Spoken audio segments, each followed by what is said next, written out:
What's up, guys? It's that time of the tournament season again. We have Peoria Regionals coming up, so that means it's time for a meta forecast, prediction, things that you need to know going into this regionals, where I think the meta is going to be at, where I think my head's going to be at in a condensed 8 to 10 minute version, so you guys can have a bite-sized, I don't know, big summary of the metagame really quickly.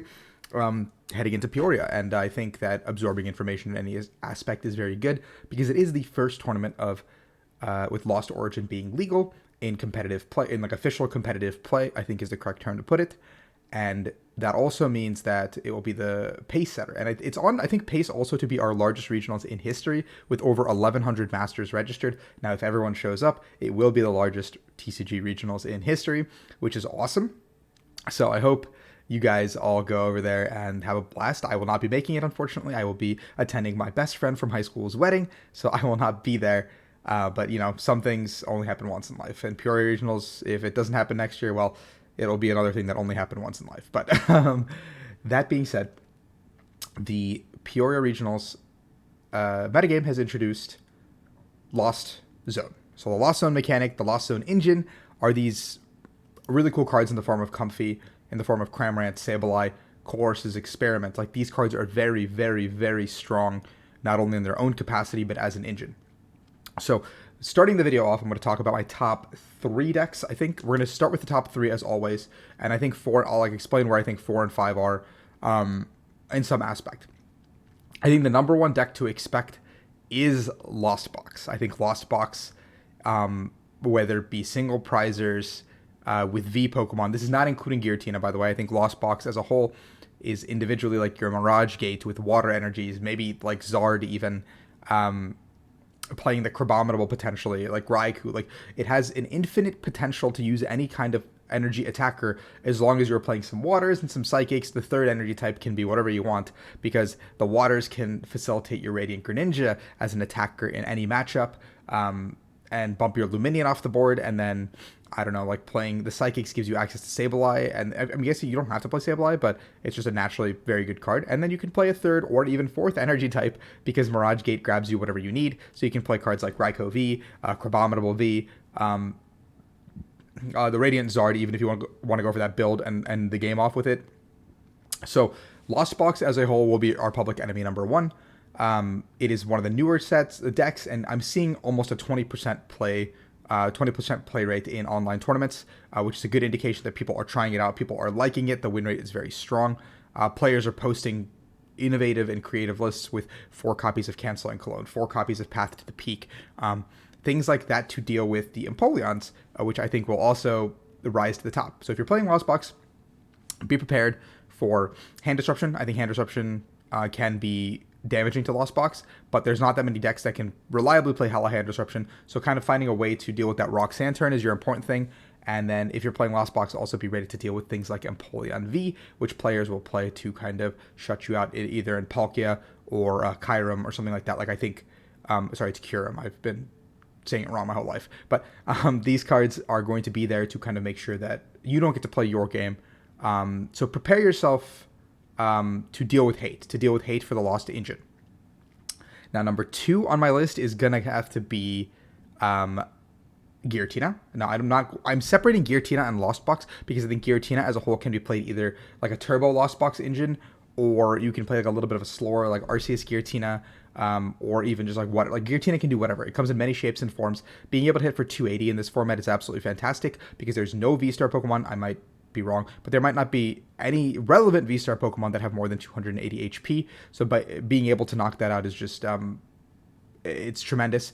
Even with a choice belt, if you need to get to that 310 to knock out V maxes, very easy to do. And Giratina can get to that V-Star attack really easily. So your 1 Giratina usually trades for 4 prizes. So your 1 Giratina, you're giving up 2 to take 4, and it can slot into these Lost Box decks if it needs to be. It can be an own like 3/3 heavy Giratina version with like Mirage Gates and like focus around the Giratina with a couple of early Cramorants to kind of get a little bit of chip damage in, so you're not falling super far behind.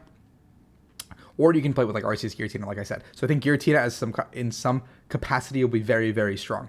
And number 3 is going to be Palkia Intelligon. I think Palkia Intelligon doesn't gain anything new from the set, but it does still have the same power level of like if you go first, you can pretty much steamroll any deck because the Irida cross switcher like package is just so strong. Like I think the list that we all played in Baltimore, maybe minus +1 card is like very, very good. Like you can play Canceling Cologne again to deal with these mana fees, but the problem is Lost Boxes are now also playing double mana fee, so you have to be ready for that. But playing Palkia Intelligon is like not a bad option because you have the same engine that you used to have that's been so reliable. And you can throw in, I don't think there's anything like you really want to throw in from the new set. Like I don't think there's any like insanely broken cards that impact this deck too much. But I think Palkia Intelligon is still up there in terms of how good it is. You probably end up playing like a big charm just to make sure you don't get one shot by Giratina, or like make them force them to find the choice belt if they have it. And I guess you could play like a copy of Lost City to deal with like Fringe decks like Gigas, but I think if you're only playing one, it's not that good anyway. So Palkia is Palkia, and Palkia is still like one of the best decks in the format, and it's number 3. So those are my top 3, but I think 4 and 5 are actually not that far behind. I think number 4 is going to be Mew. I think Mew is still very powerful. I think even with Drapion being entered into the format, a lot of the top decks don't really have room to play Drapion right now, or like one Drapion doesn't do the trick because Mew can play one copy of Lost City and get that on the turn they need it with the Cramorant and just knock it out, and then the Drapion doesn't come back, and then Lost Zone kind of struggles to deal with, like Lost Box struggles to deal with that last little like Mew knockout. Like they can't really take that 3 prizes somewhere, so they have to go kill the Oricorio and then kill a Genesect somewhere. But if they're not playing like Zard, if they're playing Drapion, they're probably not playing Zard, and vice versa. So like it's really difficult to kind of close out the game, given that. So like the Mew can like use their tablets effectively, leap, psychic leap on correct turns, and they can effectively make the game very, very difficult for Lost Box to close it out. And if they're playing like the New Age Mews, they're playing the 2 Marnies and like the Roxanne as well, or like 2 Mews and like an Avery, or 2 Marnie and an Avery, sorry, with like Palpad. So like you're getting Barneyed 4 times, and like as Lost Box, you need to build your hand, especially in a matchup like Mew that's going to be taking a prize every single turn without fail. So Mew still falls into number 4. I think Mew is still very powerful, especially when it goes first. It has a pretty strong command of the board, which I really enjoy. Like I think Mew is just very powerful if they get to go first. And going second, it's not that bad. So 5th is Kyurem. Yeah, I'll say Kyurem. It will be number 5 for me. I think Kyurem is a very powerful deck. And it can abuse the Empoleon to kind of take those free wins if it needs to. And I think overall, there's not too many decks that play heavy path, so you are in a position to kind of get the board rolling, get the ball rolling, and just set up your board like pretty accordingly, pretty quickly, and just, you know, tons of damage out of nowhere. Now, Fringe decks that you should watch out for, I think just keep on the back of your mind.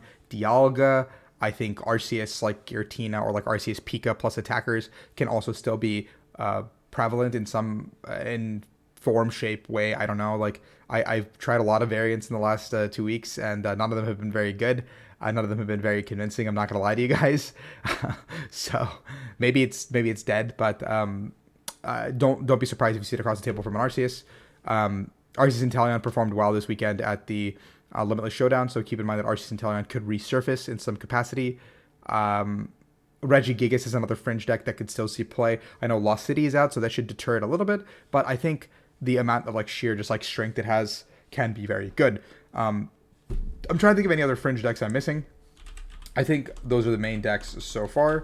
Let's go to Playlist real quick one more time, just double check everything, because I don't want to be wrong if I'm missing a deck. Hisuian, Gudra, and Zoroark are 2 decks you could also see, but I don't expect them. I expect 0 to 1 of them in the tournament at any time. Like, I think if you hit 1, you're like already hitting the anomaly. And I think you will see, like, I think Intelligon box is going to be gone as a whole, because I think the Lost Zone engine just kind of outspeeds it in a lot of aspects. But if you're playing Intelligon, it's either Arc Intelligon or Palkia Intelligon. And 70 HP Sobbles might be more prevalent this weekend. I don't know if people are actually going to ride that wave. I think Keep Calling is really good in a lot of situations. But if your late game scenario board ends up having 2 Sobbles and they have a Sableye potential, you always want to make them the 7 HP Sableyes, or Sobble, sorry. So maybe that's different.